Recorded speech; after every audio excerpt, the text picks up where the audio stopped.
Hello, YouTube and Spotify, to the sixth episode of the ArtaCast. Thanks again for all the support till now. We have a lot of fun to make this podcast, and I hope we hope we will do it for a long time now. This week is a special week because at least it's special for European people because it's the last week before the European Championship and before the last chance qualifier for a lot of us. So it's very exciting. There's a lot of things we have to talk about, and for me personally, I'm very uncertain about so many things regarding the meta or the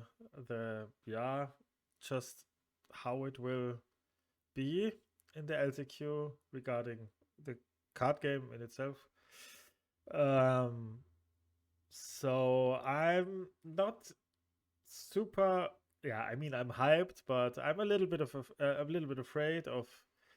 Yeah, it's hard to figure out what exactly you want to bring and how you want to build your decks. So I'm a little bit scared is too much to say, but a little bit afraid, I would say.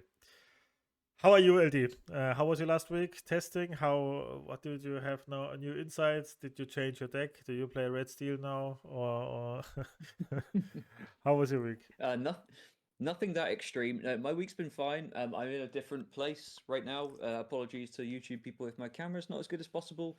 Um, I am currently preparing to leave to go to Paris and play the LCQ, but for the time being, I am staying with my in-laws who my mother-in-law had a bad injury this week, so my testing plans have gone out the window, and instead I'm helping her get up and down the stairs, which is, Oh, duty calls. But the good news is I've landed on a deck that I really like, and I've made the kind of executive decision now to slow down my testing in the last few days before the LCQ because I'm happy. yeah, and I And think in my past experience, the only thing that can happen after being happy is that you can become unhappy. yeah, it's So absolutely true. sometimes it pays to stop when you're happy. Yeah, So yeah, a few cool cards that I've landed on. That I mean, it's quite annoying, isn't it? The week before a tournament where you don't want to reveal your list, and I would love to be able to share it right now and talk about these cards with the people that listen. But we'll cover that next week. I'm hmm, sure after the tournament. yeah. But a few cool tech cards. I feel happy, which I think kind of going on what you've just said. I think is maybe rare right now. A lot of people don't seem happy. Everyone is pretty scared, Mm, which I'm sure we'll get into in a bit more detail. yeah. But I think there's something to be learned from that, which is a lot of people are feeling pretty negative about their own deck. And I think we all have a tendency to think that other people as well are maybe, oh, they're complaining about nothing, their deck is good, mine is the one that's bad. And lots of people are feeling very similar to how you seem to be feeling now, that they've got doubts and they're not feeling too confident. Yeah, I think the doubts are most of the time there if the meta is too diverse because probably everyone thinks about their worst matchup and they think about, oh god, I get doomed if I face this. And in LTQ we play single elimination, so it could be a fast run. So I think, Yeah, yeah, very fast. I think it's absolutely right what you do because there's absolutely no progress, or at least not much progress, probably, that you can do by playtesting 24/7. Yeah, I think So, you have to be. It's one of those formats where you're going to have to be both lucky and good. mm-hmm, And you can control the good part. You can play mm-hmm, well and you can pick a deck that you're pretty confident in. But after a certain point, I'm not going to lose tons of sleep over my deck for this because I feel like I've got reps with it. I understand how it mm-hmm, functions and how it wins a lot of its matchups. The chance of me losing a dice roll in 1 out of 5 rounds and then not having the tools I need to catch up in that matchup are pretty high. So I'm going in with that mindset, right? Of I'll play my best, I'll play to my outs, and I think I've got a deck I can do that with. But aside from that, I'm not putting it. It's a shame because we really want to be participating in the main event, right? Like we want nothing more than to qualify. But the nature of how these LCQs are structured means there's a fair chance we won't, even if a lot of things go right for us. Like everything has to go right for you in this single elimination format. There is no room for slip ups or bad luck. You can't play poorly or have bad luck. You must have both. Yeah, everything has to be in place. So yeah, it's a tough balance mentally, isn't it? Where you're really invested in a tournament, but also you can't let yourself get too hung up on it because it's a pretty volatile tournament structure. Yeah, and by the way you say it, I think it's just a natural thing that you get really disappointed thinking too much, because what you say is absolutely true, and you can't crush through it. you can't crush through that situation by overthinking or play a deck, because every deck is beatable right now, I think. And I think every deck feels like more easily beatable. I don't know if that's than in the past. I think if you really want to crush a deck, it's very easy for nearly every deck. So it's hard.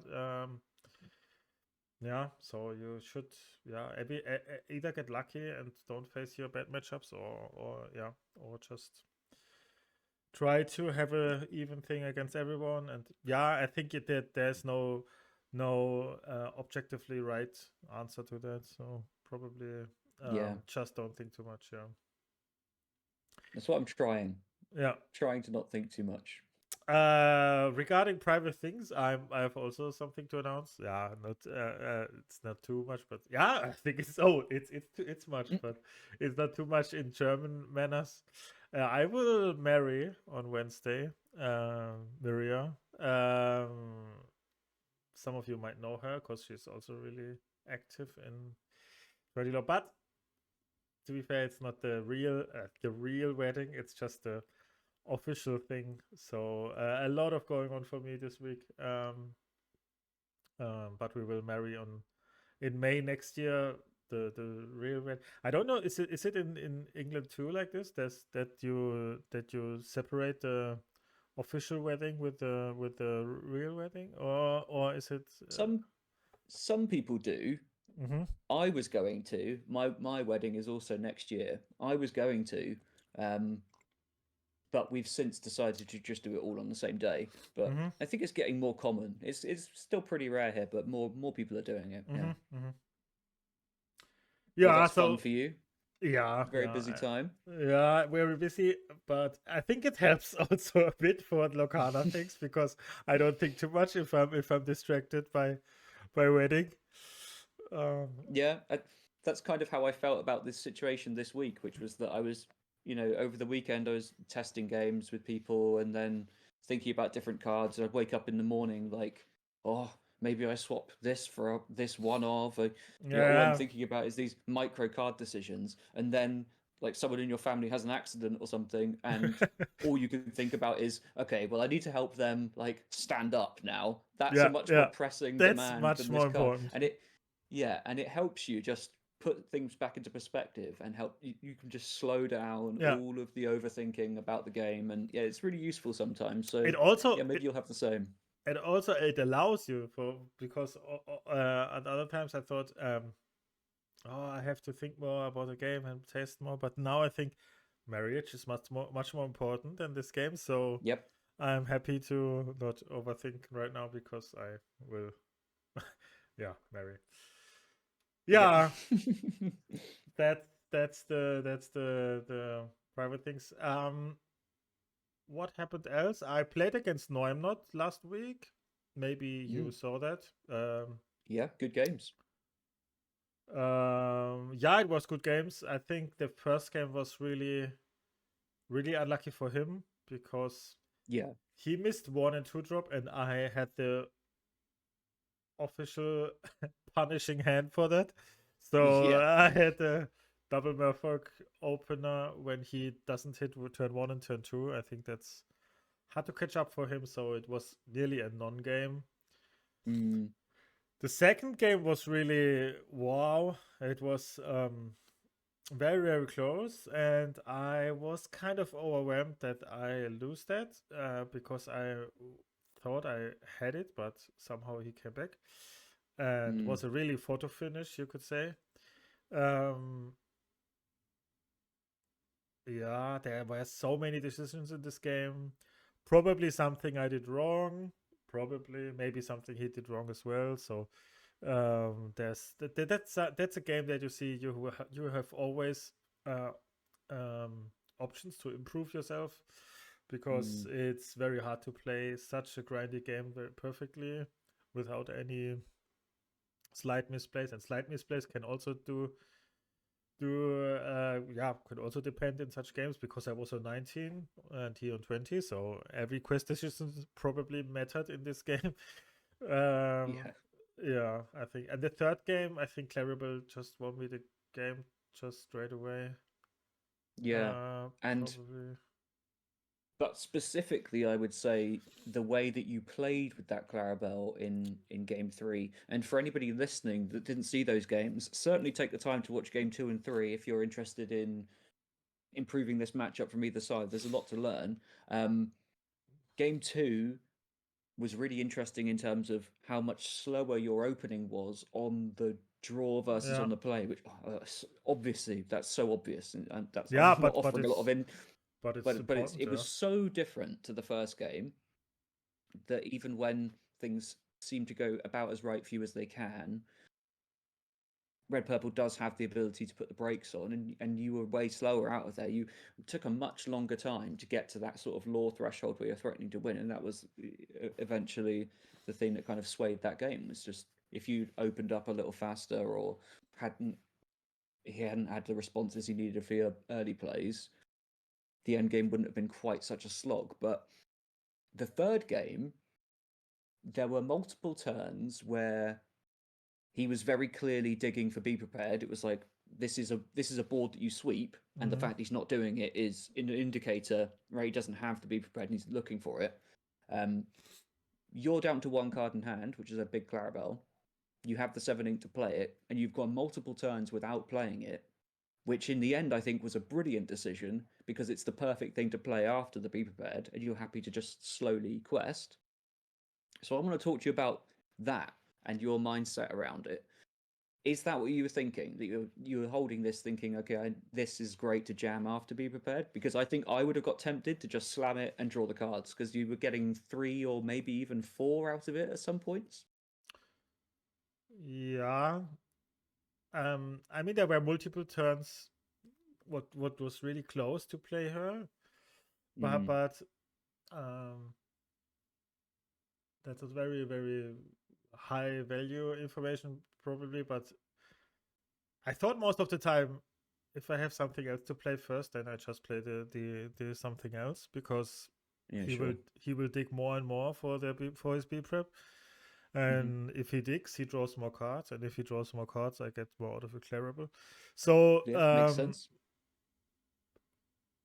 you could say it was a bit greedy, but the other thing, what's a little bit a problem with Clarable sometimes is that I think you have to play her as far as late as you can do because, I mean, there Mm. were the most questioning term was probably where I played. I think I played an Elsa and did not choose to ink to exert Yep. his Flynn, trading the Flynn and quest with anything else. Because I thought I had a rabbit and a Clarable, I think, in the last two cards in my hand. So I decided not to ink and play the Elsa. What made me what uh, made it able for me to quest with everything else to get to. I think I had something like a Merfolk and some two other characters, and he had only a Sisu left. So I was able to quest with everything, and he could most likely Mm. only deal with two characters next turn by either Fox or Medusa. So I thought, okay, I will get some serious racing potential here.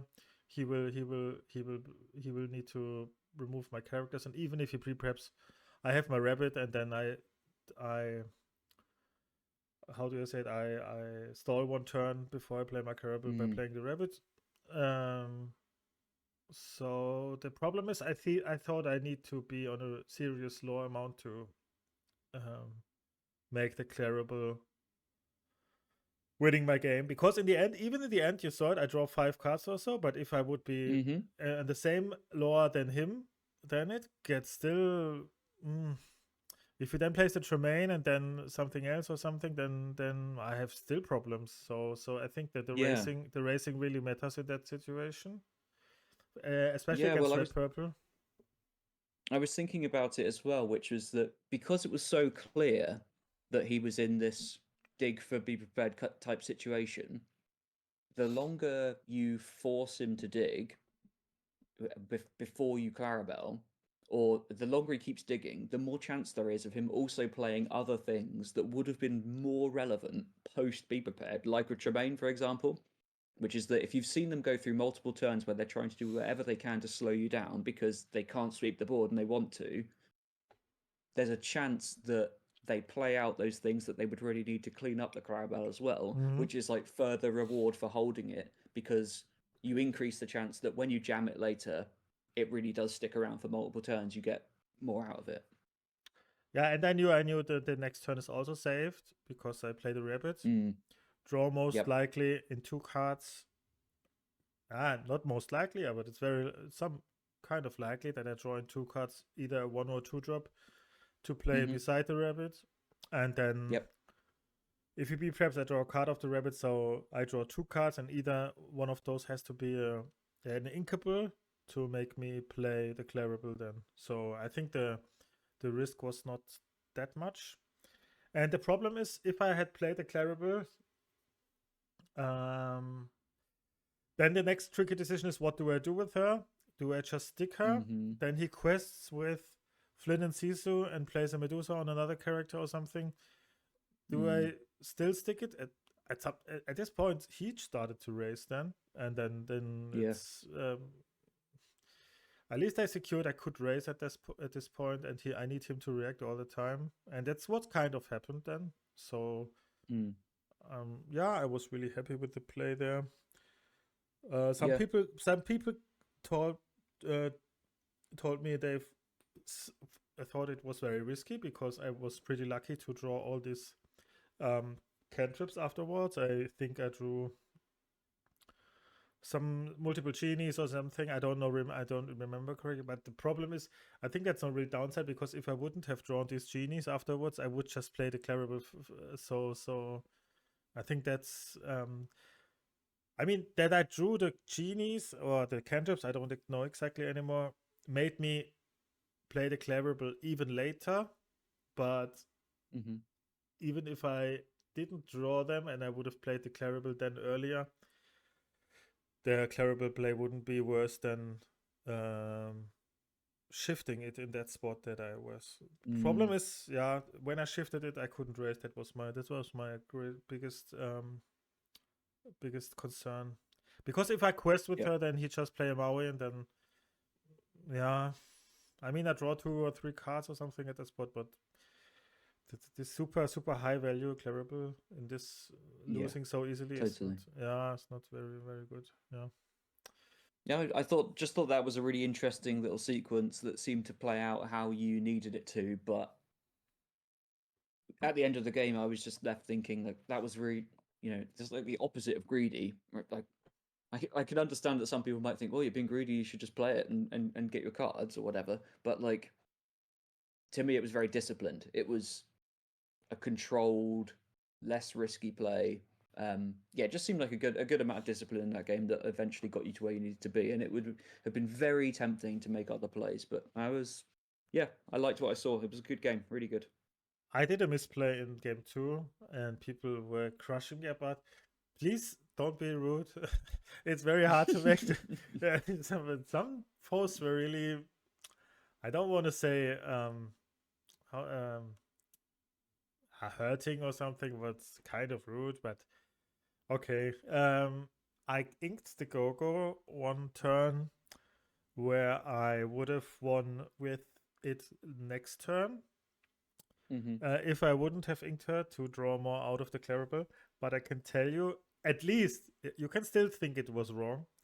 And yeah, maybe I agree. It's still hard for me to say, but my thought process was I had a Clarabelle on the board in second game, and I inked the Gogo to draw more cards out of the Clarabelle. Because I thought the card I draw with Clarabelle could be maybe more valuable than the Gogo.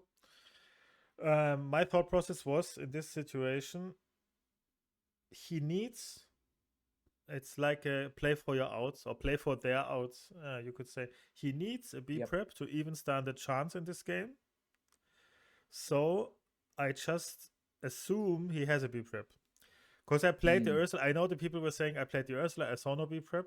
But I thought, okay, he has to top deck the B-prep now or he loses the game. So I just assume he top decks it. And if I assume he top decks the B-prep, then Gogo is a really bad card because you do nothing after B-prep. And that's why I came to the conclusion to ink it, to either draw... I don't know, even a one-cost Diablo or something is better in that spot than just Gogo that does nothing. The problem is he was on 10 ink and I didn't think about one line, and that was Elsa plus Maui. And the Elsa plus Maui was catching up for him so much that it kind of overwhelmed me. I just should have thought about that line too, probably. I didn't think about that line, to be honest. I think I had to think about that line. But he had either Maui or Elsa not in this hand when I played the Ursula. So my thought process was just... he needs top deck B-prep to be able to win this game. And it kind of went wrong because he played then the Elsa and banished my character, and Elsa had damage then, and the Maui traded my Clarabelle. And then the Gogo would have won me the game then. So you could say it's a misplay. I kind of agree is too much, but I kind of see it. I don't know, still not know what completely is right. But I see if you hear this and you thought about what is he doing there, I saw it, I thought about it.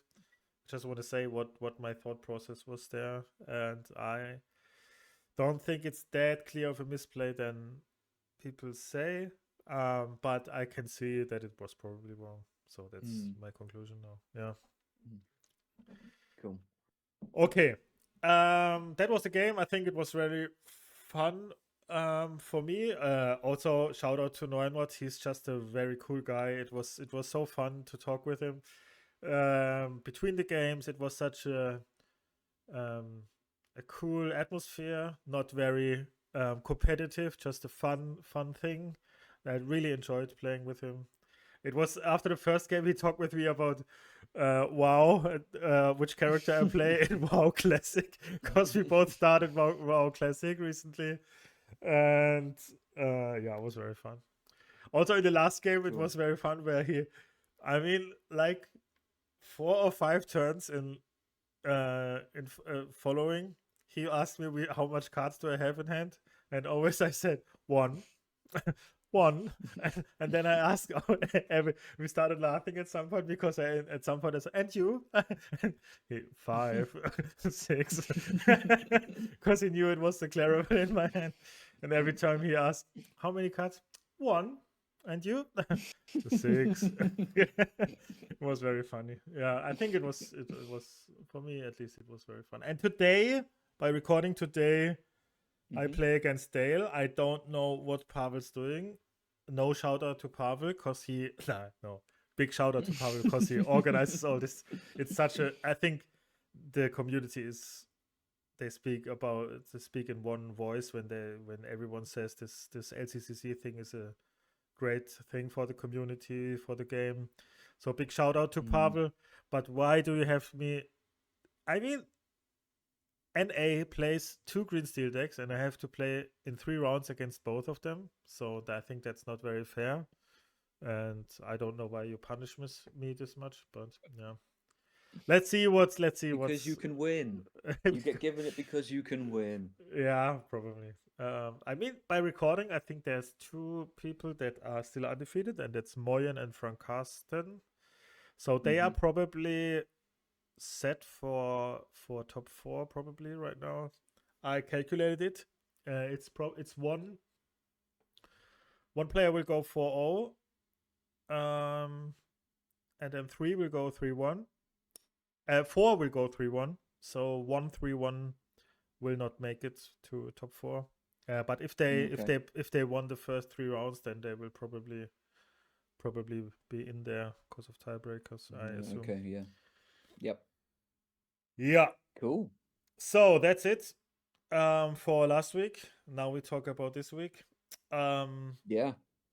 Regarding the meta, I think we will just talk about the decks that exist right now. Is there any deck or anything that you have a new insight about since last week that you want to talk about immediately, or should we just go about through the decks? I have something like my overarching thoughts on what's going on at the moment that I really want to share, which is I think the biggest takeaway I've had in the last couple of weeks is realizing how much of a formulaic pattern some of these metagame shifts are following compared to last set and even a bit the set before, which is that you start off with an aggro panic. It seems as if the biggest gainers are decks that are aggressively slanted, and that's certainly what we saw last time. In last set, it was a fear around Daisy and the strength of Daisy Duck that people had to overtune for initially. This set, the target was on the head of aggressively built green purple decks like mine and yours. And that was everybody's initial panic of, oh, this deck is too good, it goes too fast, it's too hard to deal with Genie. That starts to subside because it's actually very easy to hate out through just a little bit of increased play of steel stuff, a few fire the cannons here and there, and that stuff starts to fall over. Decks don't disappear at all, but that just stops them from being dominant. And then you slip into this space that we've gone into now, where people start to say, I think this metagame's really open. I think this is a super flat metagame where you can play almost anything, which feels true. And I would agree with that. I would say this is, right now, the set 6 metagame going into the LCQ, the European LCQ at least, is really open. You can play a ton of stuff. You kind of have one meaningful choice to make, which is that, do I want to play a deck that has a strong linear game plan, like Green Steel?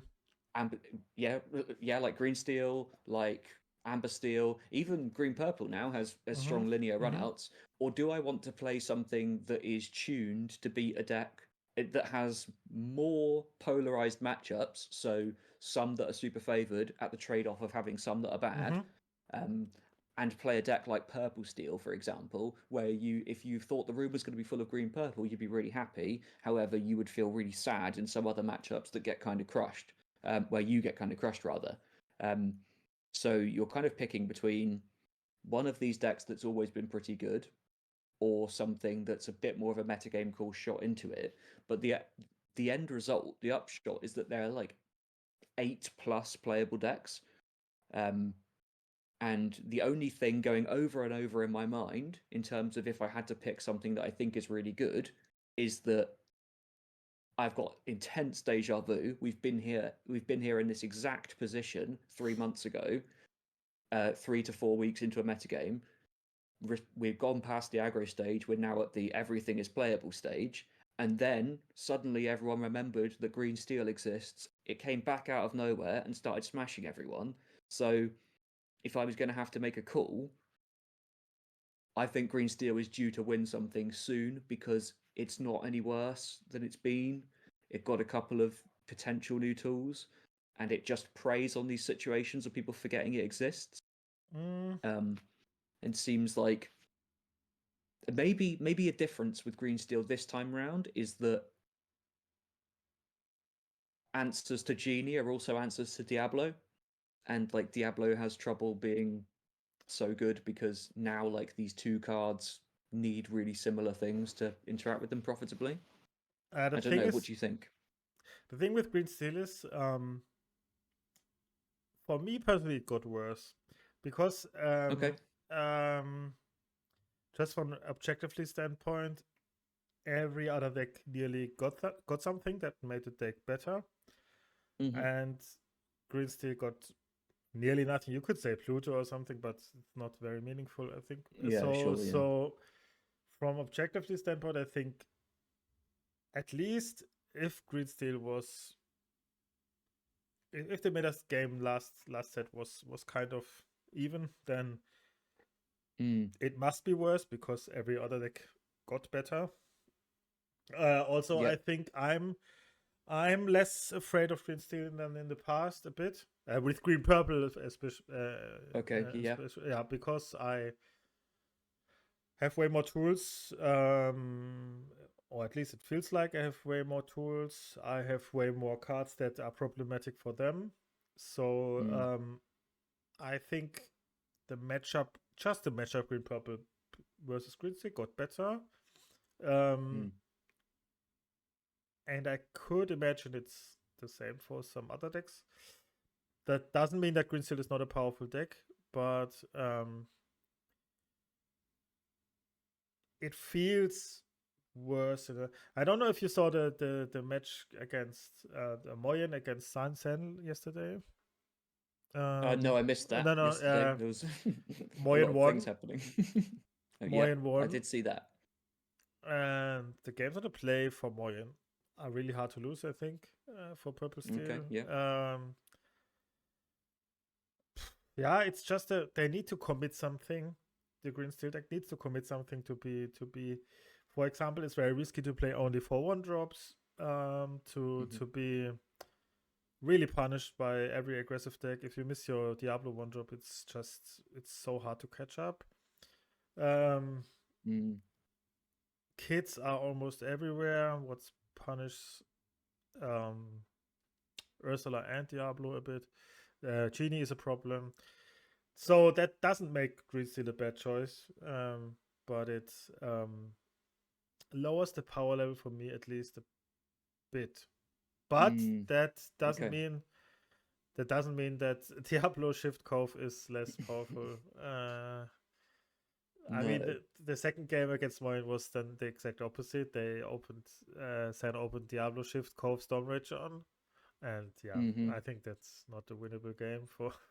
But that's but you have to see that if you want to assume the power level of your deck, I think you have to overlook to such starts, because if you think, oh, I lose to that start, that's not. I think nearly every deck loses to that start, so I think it's not a disadvantage for your deck if you say, oh, how do I beat this? I saw some weird tech options to beat such starts, and I think you should just accept the lose against this start. Or what do you think? I think there's no. Every time I've overtech'd for it, I've been really sad that I did. Yeah. It leads you to make some questionable decisions. It's like an age-old debate, right? Of how much worse am I willing to make my deck to beat this one line that I'm afraid of? And sometimes you'll draw those exact answers in that exact matchup. More often than not, you'll sit looking at them in your mulliganed hand in a matchup where they're not relevant at all, and you think, why am I playing all these baboons or something, or whatever it is, like some card that's sort of fine and you've convinced yourself is flexible enough to put in your deck, but also isn't really and achieves nothing in some matchups. I would always shy away from that. In those situations, I start looking for a deck that gets to naturally play as many answers as possible without warping itself, if that makes sense. Like, if I'm particularly scared about Diablo in or out of a cove, well, then maybe I would want to play something that has access to brawl type effects, because that's versatile. Yeah, I don't know. I think in total the purple and green shell is not that bad of options to remove either Cove and Diablo. We have Yeah, exactly. Crab and Fox are quite Yeah. of decent against Cove, and Kid and Elsa and Genie are quite of decent against Diablo. So I think there are options for green purple at least to deal with it. Kind of decently. Yeah, totally. We used to feel like we were almost stone dead to a Diablo. Yeah. But now we get to play, like you say, there are tons of things that help us and delay it, and yeah, it's probably a lot worse we can deal with it a lot better than we used to, rather. Yeah, for sure. Okay, when I see the tier list, I want to make a tier list from S, A, B, C, D. I think we do nothing in D tier because I assume someone will find a way to win the DLC with to win the European Championship with Red Steel or something. Yeah, so sure. I'm afraid of doing something to D tier. So I do just some decks now in D tier and C tier, and you say if you don't agree. Okay, I would say okay, sure. Red Steel in C tier. I would do blue yellow in C tier, green Disagree. blue. Okay, yeah, B. Yeah, okay. That's. Oh, I didn't talk about. Yeah.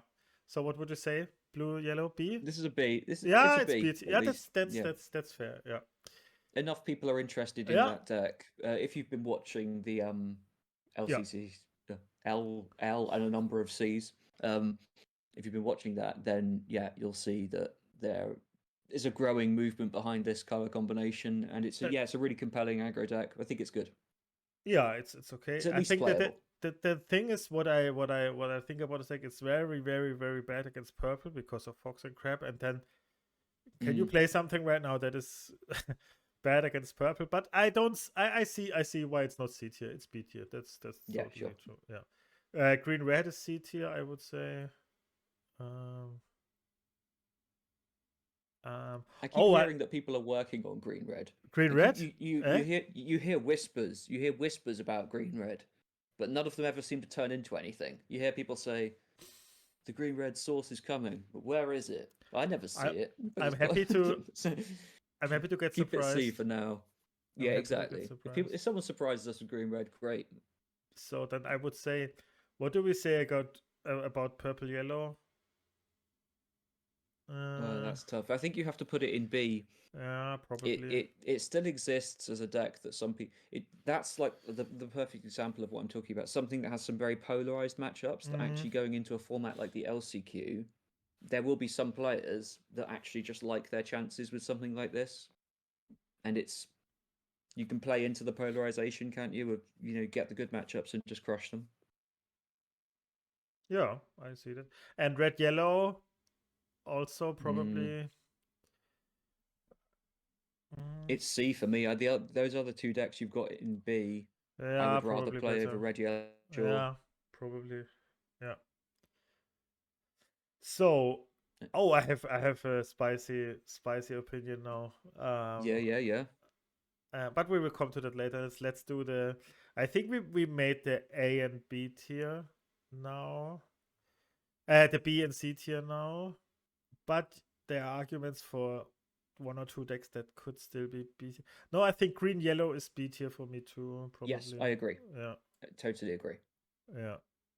And some people would say green blue is also B tier, but I would say it's A tier. It's very strong. I think that's the last one that's on the fence, and I think that if you consider it B tier, it's one of those decks that it's currently only underrated because of its lack of players, right? Which is in the right hands, it can do really powerful stuff. Yeah, for sure. They needed a Candio or something, or exactly. Or they just need Coffin to start making a bunch of videos. Yeah, and then it's all over. Coffin needs to be less shy. Coffin, do you hear that? Yeah. So the next decks, I think all remaining decks are very good playable for me. So that's 1, 2, 3, 4, 5, 6, 7, 8 decks. Oh, crazy. I agree. 8 decks that are playable. I try to sort them also in the tiers. So I think blue yellow is the best out of B tier, and then comes green yellow. And I agree. And here probably Mufasa is still the best C tier deck. Yes. Um, Red Steel can be the last one, I think. Yeah. So I think the next deck for me would be Purple Steel probably. But it's very hard now. I think it's between Purple Steel and Blue Steel for me. I do feel for some of the Blue Steel players a bit, even though they spent the best part of the last year crushing me. I do recognise that they have a particular gap dealing with some things like Genie, which is harder for them. I'm not totally convinced that it's not possible for them to somehow find a way. Oh no, I think there is a build of Blue Steel that belongs in these top tiers still, but I think it's hard. Slipped a couple places. It's hard to say it hasn't. And I think Blue Red is then for me because it's just I would be really afraid to blink Blue Red because of so many aggro decks running around, and at least for me, that would just be my feeling. But maybe you can build Blue Red in the way that you just crush even aggro with small CISO or something. With Blue Red, it's really difficult to know when it's time to just completely lean into it again, because yes, obviously for the reasons you've just said, like you should be afraid of the aggro decks. They go fast, and that's Blue Red's weakness, is stuff that can go under it. But if there is a bunch of aggressive stuff going on and people play more of these like Amber Steel, Blue Steel, even Green Steel, Purple Steel type, I guess what you would consider more traditional anti-aggro decks, then there's a big tick up for Blue Red. So it's like if you're brave enough to play Blue Red at the moment and not fear you could basically feast on the people that are trying to feast on the aggro decks. And that's historically been a bad move for me to try and be like I've tried to go one step ahead of what I think is going on before, and it's been poor. But I think a bunch of players will lock into Blue Red and do just fine, because among these other things that we're going to put in A and S tier, it does actually have quite a lot of good matchups. But I totally get what you mean. It's on the fence because of the fast stuff right now. But I think for me, it's still an S tier deck. Yeah, it's an S tier deck, and as well as any other remaining decks for me. It's kind of surprisingly for much people maybe that Blurple is so much high, but I tested a lot, and Blurple kind of eats every other purple deck for in my testing, and that's powerful. Turn 3 Genie is just crazy. I mean, it's a very boring deck in my experience. It's just I don't know. It's not my kind of playstyle, but and it feels like I just curve out, but it's so linear powerful. Yep. That I would place it in S tier right now. Yeah, I agree.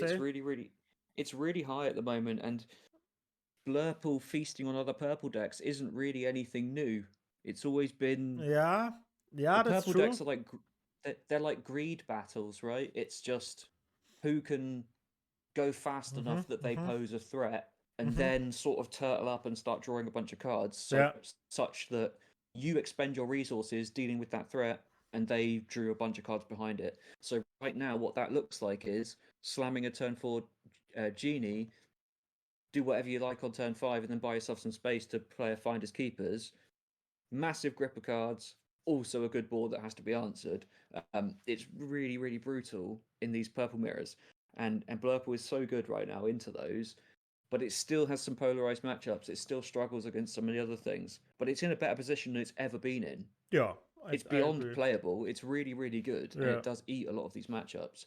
There are a lot of I don't really think the Blurple community has landed on a single build. There are lots of flex cards that can be put in. I think that's their weakness, is there's a bunch of traps that can go in that deck and make it worse. But if you build it right, it's so good. Yeah, I think you should play it, in my opinion, you should build it very conservatively.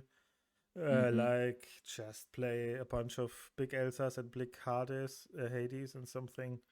Yep. And crush everyone with pure tempo, pure don't get too ramping tempo. And don't play too much experimental cards, in my opinion. That's because it's like the perfect shell for just jamming in random two orbs and stuff. Just You know, things that look really good Yeah. to shore up one specific I mean, matchup and the then don't Elsa do lines much. are very very crazy good. The Elsa Yeah, into really Elsa good. shift is wow. Yeah, really good. Yeah, so I maybe some of you see that as controversial, but I think it belongs in S tier right now.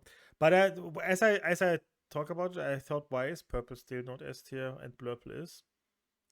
Um, that's I very think hard to Purple say. Steel is one of those ones that you could put into S as well. It's up there for sure. It's so close. I don't know. Purple Steel's a really tough one because it can go. The aggressive builds go really fast, so they still pose that really aggressive threat to things like blue red. But then they also answer a lot of the other things We keep it well. in A tier because people then don't play it. Maybe. Yeah, okay. Well, put it in D then. then we do blurple in D and Yeah, okay. Blurple and Purple Steel can go D. no, but I think the 4 remaining decks, except this one, is maybe maybe you could play in another tier, but I think it's not maybe not accurate. But I think they could all go up there. they could, yeah, they go all. Maybe they're on their own tier. I thought maybe, Yeah. but I think this is very hard to rank here. Yeah, in terms of the order that you've got these in, it's Um, almost not worth bothering because I think yeah, they're so close to one another. for me And it's honestly, probably like the gap like between this. S and A is low. For me, it's Yeah, probably okay. I can see that. Amber Steel is a very scary deck in my opinion. But to be It is crazy good. yeah, but to be fair, it needs a lot of skill. That's the most deck when I play against them that I think, oh my gosh, if you play it like this, I would have lost, and you didn't play it like this. Mm-hmm. That's the most. That's the most. But yeah, I It's think exactly the same every single time, which is that it's one of those matchups where you start playing and your heart sinks and you think yeah, and you can see all of the ways that yeah, that you lose, yeah, and yeah, then yeah, somehow they just make some choices where you win. yeah. Almost every Or don't game have versus anything. They open a yeah, Cindy and you get and your heart beats because you play a yep, Merfolk, and then they just quest with her and you are able to play a yep, Snake and you're kind of in the game. So it's yep, it's very yeah it's not very fun for me to play against it because I'm afraid the whole time to top deck a yeah, wheel or totally, something. yep, yeah. You have Um to live on edge against it. Like it has top decks that have more impact on the game than any other deck, right? yeah Which is that when you play a purple deck where your aim is to slowly grind your opponent out of resources, a top decked wheel for them with an active singer is actually game over a lot of the time. It's almost irrecoverable when you have equal boards. You can't trade one for one on resources, then get wheeled basically by them. They'll then flood the board in a way you can't respond with unless you're playing yeah red purple. yeah. The only thing that no, it's fine. Probably in my biased opinion, I think green purple is a bit lower, but it's probably not true. Mm. Cause if I see this deck, I'm afraid of this. I'm afraid of this. I'm afraid of this, and my head just sees a bad matchup spread. But it's probably not the case because we win against this and we win against this. Mm. Yeah, Um, and these other three are also winnable. They're not very unfavored or something. yeah, I think that that's the nature of things, probably, that you are afraid of many decks because they do powerful things, and that's probably yes, just the case.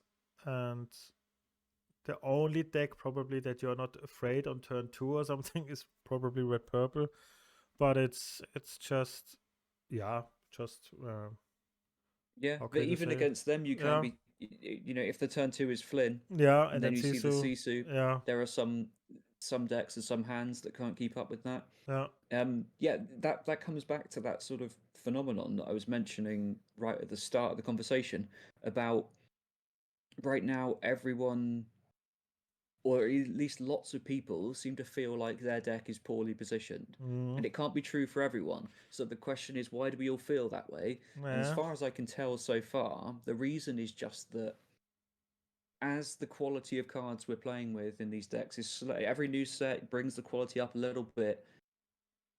Last few sets, the kinds of things we've slotted in have all been like the best cards that you could call out have all been more on the threat side of things rather than the answer side of things. So if we consider like Go-Go and Genie from this set, probably the, certainly among the more powerful and prevalent cards, it's that everybody has slowly moved to this point where every single deck has a really strong,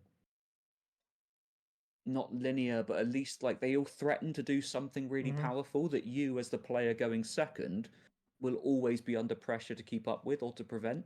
And so it makes it feel like you feel uncomfortable a lot more because before the game starts, you're thinking about these specific runouts that you can't always answer. And they're just a lot more prevalent, a lot more common. And I think it's highlighting a bit of play draw disparity as well. I don't know for sure because it doesn't always matter play draw, but it's more about like who is threatening to do these powerful things first in ways that you can't keep up with. So am I going to have evasives to answer their evasive threats if they stick one first and start questing fast? That opens up all those GD and Elsa battles that everybody's happening at the moment. Like, can I answer a Diablo if they do it? What happens if they Cindy Storm my one drop on the play? All of these various things that are really powerful to do in the opening have a massive swing on the game, and you end up thinking like you're really poorly positioned into a lot of stuff, but actually you just went second against it quite often, Yeah. which is hard to deal with because I don't think we're at the point where we need to panic about play draw disparity, but I think it panic. certainly feels more. Yeah, I think panic is not probably. Yeah, panic is never true. That's what Master Yoda said too. But I think it's for me completely right what you say, and I think for me personally, I'm totally convinced that the play draw disparity has to be addressed by them. But I think there's no shame or something. I think if you see this tier list, it's a very very well positioned meta game. I think it's a very Yep. good job by them because yeah, there are so many viable decks. If you see, I don't know if you in your Magic times or something, 6 tier 1 decks is I think not very often the case probably, or what It's almost unheard of. In Lorcana, we always harken back to set three, which is like your gold standard of metagame where everything was mm, playable. In hindsight, now I think actually a couple decks back then were more powerful than we gave them credit for. mm, But that was a really good format. Yeah, I mean, whatever TCG you play, there's normally one or two things that are at mm, least marginally above of the others. yeah, If there are within this metagame, if there are some things that are a couple of steps above, it's currently quite hard to tell what they are. yeah, that's really true. And it's also really hard to tell what is the deck and what is like skill difference and skill gapping because you can look at Amber Steel in some hands and it would probably look like a B tier deck to you. And then there are other players that you'll watch with like real Amber Steel experts. You'll look at them play and you'll think this deck is on it should be on a tier of its own. Mm, How do you ever keep pace with it?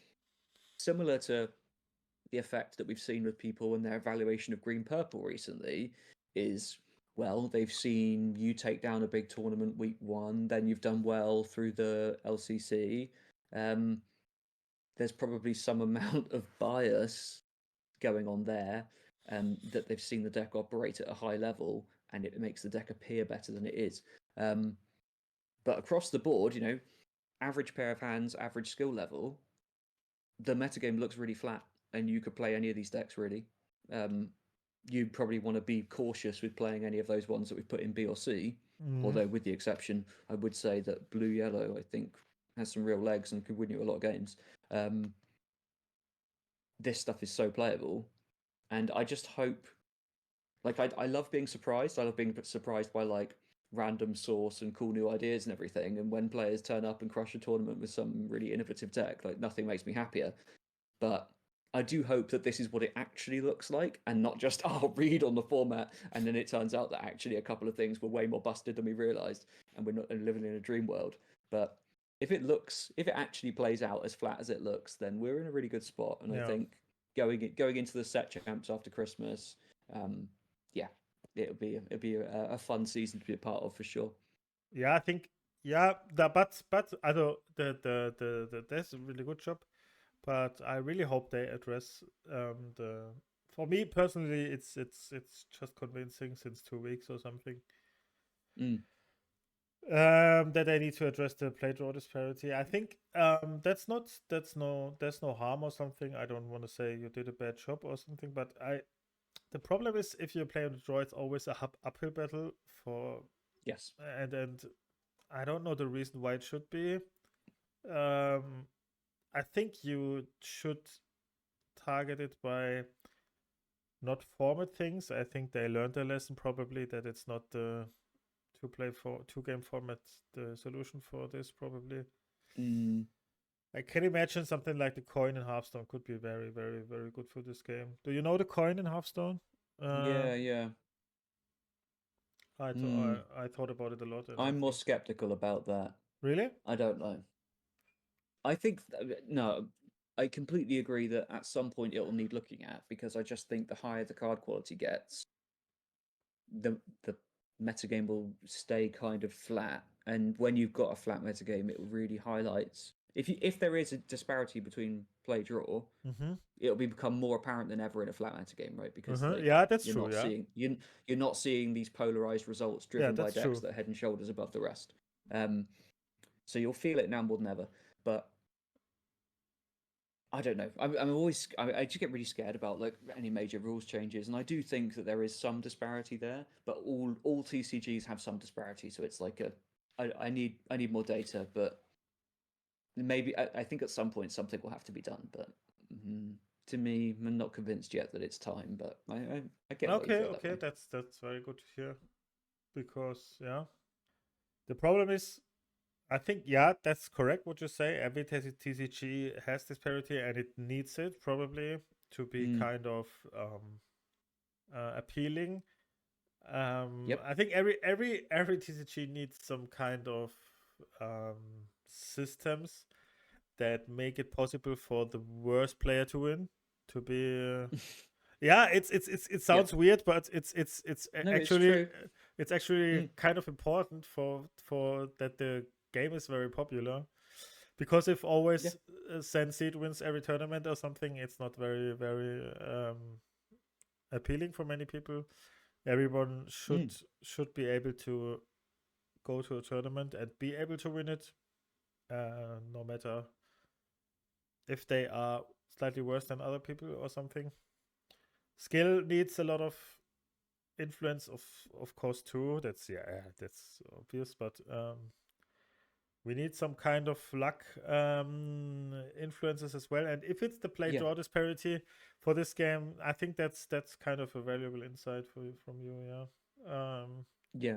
But this deck this game doesn't need to have play draw disparity to introduce that luck element. They already have it. It's called Diablo. They printed that so anyone can win. That's absolutely true. Why do you need a first player advantage? If players want to win games without thinking, they can just jam Diablo.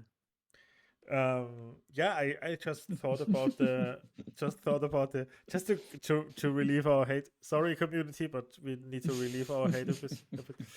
I saw the game between San and Moyen at turn game 2, where he opened Diablo, Shift, Hidden Cove, Stormrage on.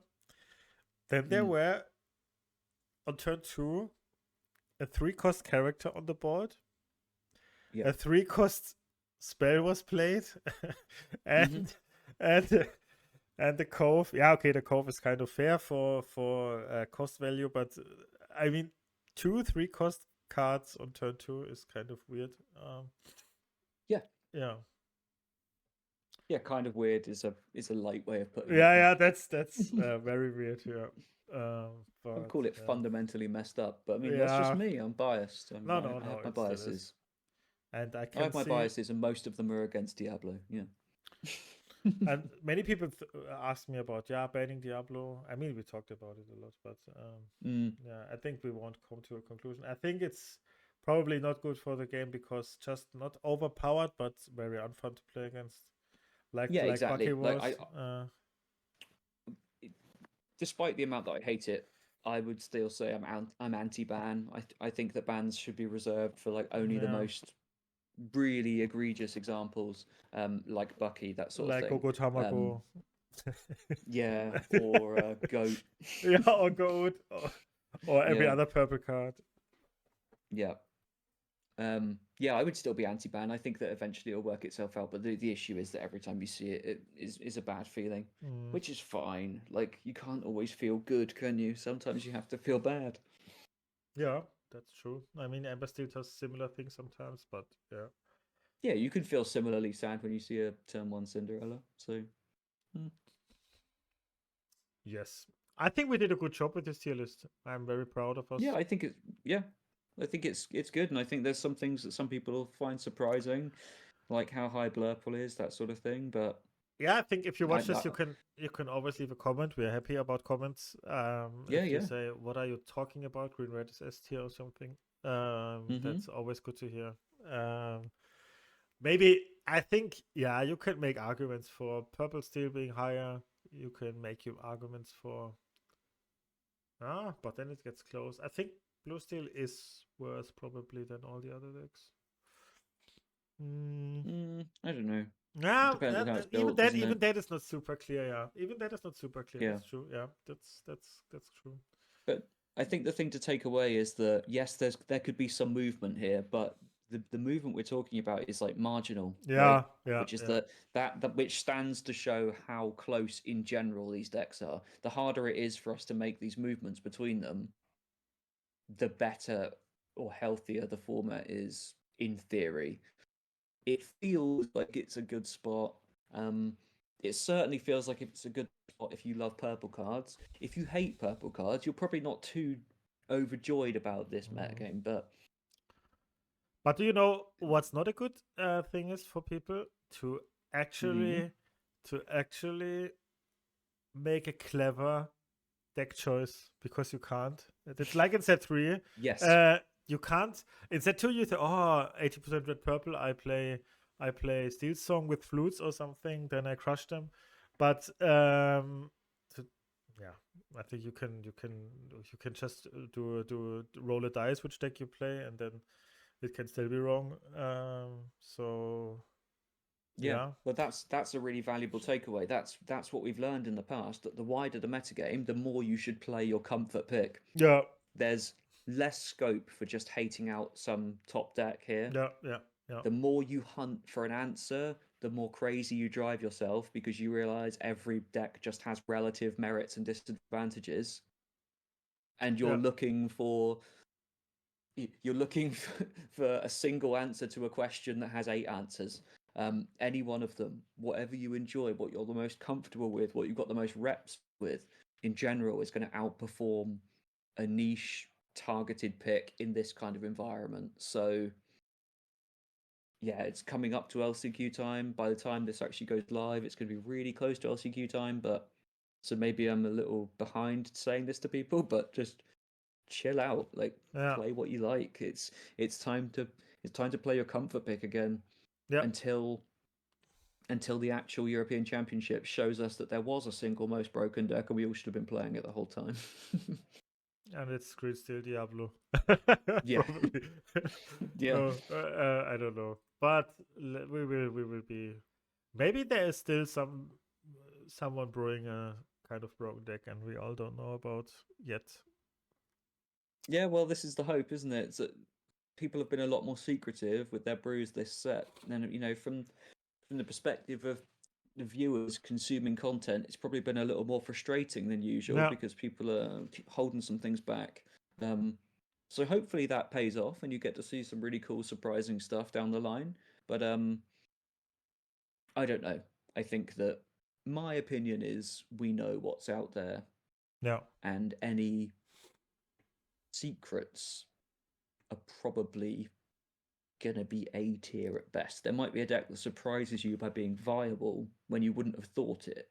But I'd be really shocked if there was any kind of wildly out there deck that you're not that hasn't already been revealed that completely demolishes this Yeah, format. the problem is that the top decks are kind of versatile, and then they have kind of answers to many things. I mean, for example, you can play a high location deck probably because there's much location hate, or because otherwise I would thought, okay, maybe some stupid I play only locations since I reached turn 2 or something, but even that is not.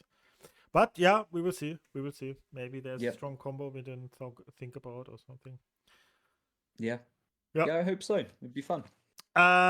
Just one final thing for you to know, because we thought about it a bit, and I hope you're not disappointed that we won't reveal our current version of deck that we are playing, because I hope you understand that we don't want to show our newest insights or maybe some tech choices that we are brewing with about, because we really want to have a fair chance of our opponents not knowing what we play against. So I hope you will understand that we are not showing our current iterations of our decks, but we will talk about it in very detail next week when we are back. Because I think, just as a final thought of me, I wouldn't overtake things, but in a environment like this, it's always very valuable to play some 1 or 2 tech choices that could surprise people by not thinking about it. And that's something that always is very valuable, and therefore maybe don't feel too certain about if you play against me. Maybe I play some weird tech cards that you didn't think about in advance. So be prepared for anything. Be prepared. Yeah, no spoilers. No spoilers. Yeah. Good. That's it for me. Do you have anything to add, Eddie? No, I completely echo what you just said. Yeah, it's a good spot to play your comfort picks.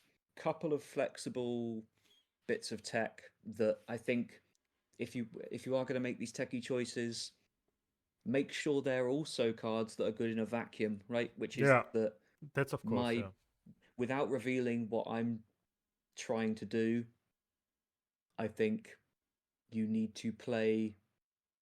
Oh, it's so hard to describe, isn't it? You need to play tech choices that are still proactive, right? Yeah. Which is that it's much better to be the one asking the questions, posing the questions than providing the answers. Yeah. So when you're filling your deck with tech, try to make them techie questions rather than techie answers, or even better, if they can function as both threats or answers, fantastic. But yeah. Completely agree. Yeah. So, and yeah, I think we are. If you see us, please, everyone's watching. If you see us in Paris, please come to us, say hello. We're always happy to talk with you. Give us reviews about our podcast or something. That's always, we are always happy to talk with you. Please don't be afraid, because I got so many messages in the past where those messages like, oh, Artabax, I saw you, but I was too afraid to speak to you because I don't know if you had time or something. Just come to us and talk with us. We are happy to for everyone. Or what would you say? Yeah, totally. Yeah. Yeah, totally. Yeah. By all means. Like I said last week at the event I attended, had some really, really lovely podcast listeners come and have nice conversations. We just hang out. It's nice. You listen to us talk. Why not listen to us talk in person? Yeah. Same people. It's just come say hi. Nice. Okay, then I hope we see a lot of you in Paris, and I hope you will be all successful except against me. And I think it will be a nice weekend regarding and not Yeah, it'll be regarding cool. the result or something. And try to chill, people. It's very hard to get through the LCQs, even for us or for someone else. Hmm. So just try to not win. By all, try to have fun and do your best, and that's all you can do. And the result will come from itself. Yep. If you want Oh, to have the best time possible, the best thing you can do is plan in a nice dinner, maybe a couple beers with yeah, your friends and people you meet at the event. That no tournament format can take that away from you. that's true. So that's what I always Although try to build my trips around. although it's French beer, that's the sad thing about it. But yeah, somehow we Oh, will go through it. beer snob. I'm a beer snob. Yes, I am. Okay. Thanks for watching. Till next Yeah, time. thank you. And next week we will talk about our Paris experience and the meta we experienced there. And I think it will be a lot of fun. Yep. Yeah. Till Cool. next time. And bye bye. Bye bye.